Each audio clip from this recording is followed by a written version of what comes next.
নমস্কাৰ আপোনালোক সকলোকে পুনৰবাৰ স্বাগতম নস্মাই মজিদ বন্ধুসকল বলগতে চামক আজি 9টা গুৰুত্বপূৰ্ণ খবৰ। প্ৰথমটো খবৰ, অসমৰ পৰা মিয়া খেদিবলৈ কাৰো সাহস নাই, যদি দম আছে তেন্তে মিয়াক খেদি দেখুৱাওক। মিয়াসকল ভাৰতীয় নাগৰিক, গতিকে মিয়াসকলক ভাৰতৰ পৰা বা অসমৰ পৰা কোনেও খেদিব নোৱাৰে। এই মন্তব্য কংগ্ৰেছী বিধায়ক আব্দুৰ ৰছিদ মণ্ডলৰ। অসমৰ পৰা মিয়াক কোনেও খেদিব নোৱাৰে, যদি দম আছে তেন্তে মিয়াক খেদি দেখুৱাওক। বৰপেটা গোৱালপাৰাতকৈ ডিব্ৰুগড়ত অপৰাধীৰ সংখ্যা বেছি, অসমৰ পৰা মিয়া খেদিবলৈ কাৰো সাহস নাই। মই প্ৰত্যাহ্বান জনাইছোঁ, মিয়াক খেদি দেখুৱাওক যদি দম আছে।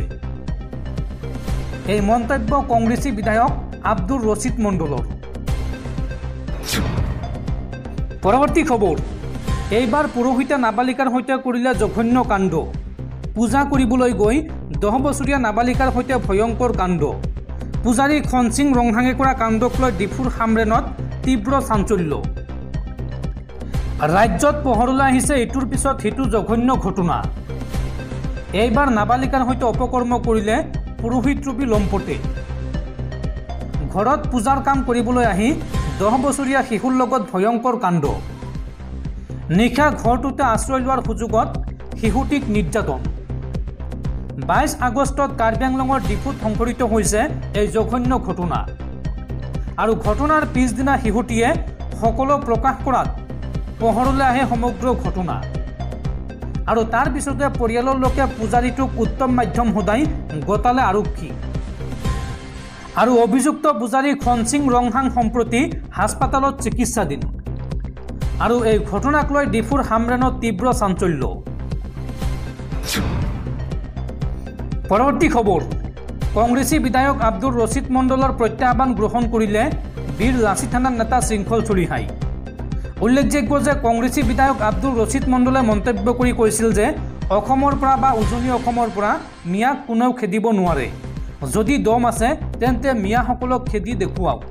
আৰু তাৰ পিছতে বিধায়ক আব্দুৰ ৰছিদ মণ্ডলৰ এই প্ৰত্যাহ্বান গ্ৰহণ কৰি সামাজিক মাধ্যমত বিশেষ পোষ্ট শৃংখল চলিহাৰ মন্তব্য চেলেঞ্জ একচেপ্টেড।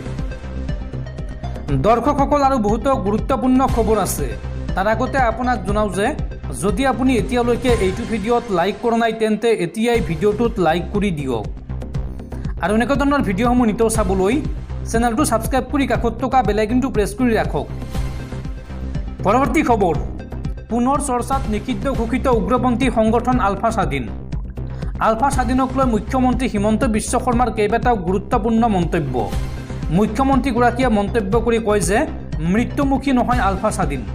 আলফা স্বাধীনত এতিয়াও আছে 700 প্ৰশিক্ষণপ্ৰাপ্ত কেডাৰ, লগতে পৰ্যাপ্ত অস্ত্ৰ শস্ত্ৰ আছে, আৰু আছে নেটৱৰ্ক আৰু প্ৰযুক্তিৰে শক্তিশালী আলফা স্বাধীন। আলফা স্বাধীনৰ শক্তিক নুই কৰিব নোৱাৰি। আৰু এটা ফোন কলতেই পৰেশ বৰুৱাক শান্তি আলোচনালৈ সন্মান কৰাটো সহজ নহয়। আলফা সন্দৰ্ভত শিলচৰত এইদৰে কেইবাটাও গুৰুত্বপূৰ্ণ মন্তব্য কৰে ৰাজ্যৰ মুখ্যমন্ত্ৰী ডক্টৰ হিমন্ত বিশ্ব শৰ্মাই। পৰৱৰ্তী খবৰ, ৰাজ্য কঁপাই যোৱা ধিংকাণ্ডক লৈ সৌদ অসম ছাত্ৰ সন্থাৰ বৃহৎ সিদ্ধান্ত।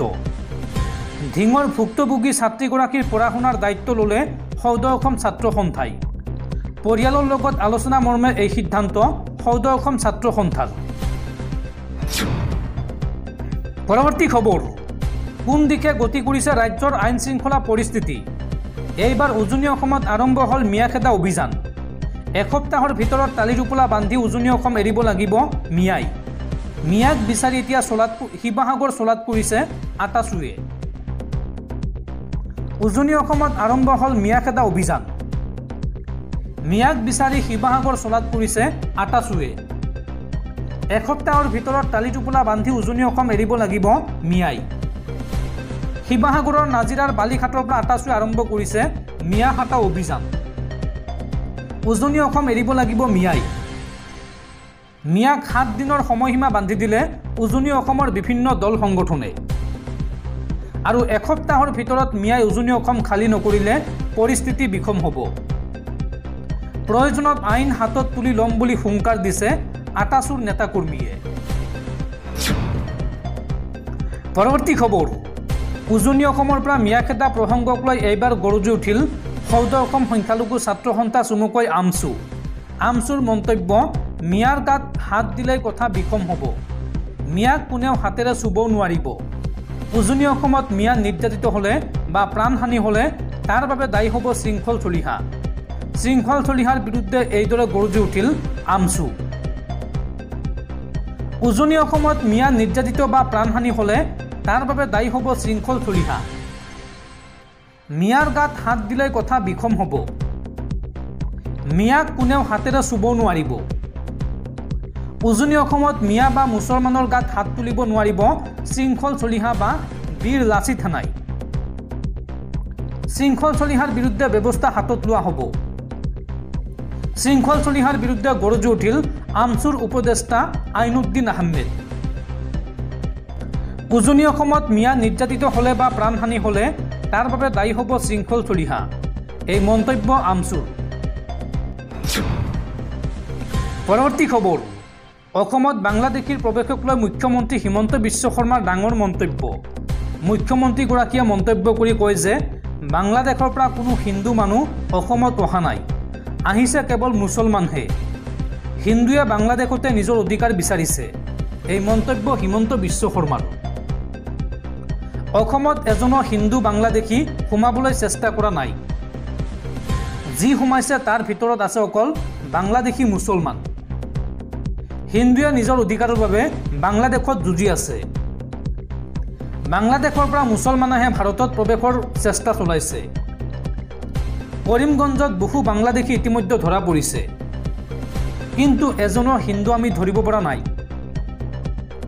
অসমত বাংলাদেশী প্ৰৱেশক লৈ মুখ্যমন্ত্ৰীৰ এই দাবী। হিন্দুৰ বিপৰীতে বাংলাদেশী মুছলমান ভাৰতলৈ আহিছে বুলি দাবী মুখ্যমন্ত্ৰী হিমন্ত বিশ্ব শৰ্মাৰ। পৰৱৰ্তী খবৰ কেন্দ্ৰীয় চৰকাৰৰ বৃহৎ সিদ্ধান্ত। দেশত নিষিদ্ধ হ'ল এণ্টিবায়'টিক, পেইন কিলাৰ আৰু মাল্টিভিটামিনসহ 156টা ঔষধ। এইসমূহ ঔষধে মানুহৰ স্বাস্থ্যত নেতিবাচক প্ৰভাৱ পেলোৱাৰ কথা উল্লেখ কৰি তাৎক্ষণিকভাৱে নিষিদ্ধ কৰাৰ নিৰ্দেশ প্ৰদান কেন্দ্ৰীয় চৰকাৰৰ। পৰৱৰ্তী খবৰ প্ৰতিবাদকাৰীক উদ্দেশ্যি অসম আৰক্ষীৰ ডিজিপি জিপি সিঙৰ কঠোৰ বাৰ্তা। প্ৰতিবাদকাৰীয়ে শান্তি শৃংখলা বৰ্তাই ৰাখি প্ৰতিবাদ কৰক। অসমৰ জনতাৰ সুৰক্ষাৰ বাবে অসম আৰক্ষীয়ে কাম কৰি আছে। আৰক্ষীৰ তদন্তত যাতে ব্যাঘাত নজন্মে তাৰ প্ৰতি প্ৰতিবাদকাৰীয়ে লক্ষ্য ৰাখক, আৰু তাৰ প্ৰতি লক্ষ্য ৰাখি প্ৰতিবাদকাৰীয়ে শান্তি শৃংখলা বৰ্তাই ৰাখি প্ৰতিবাদ সাব্যস্ত কৰক।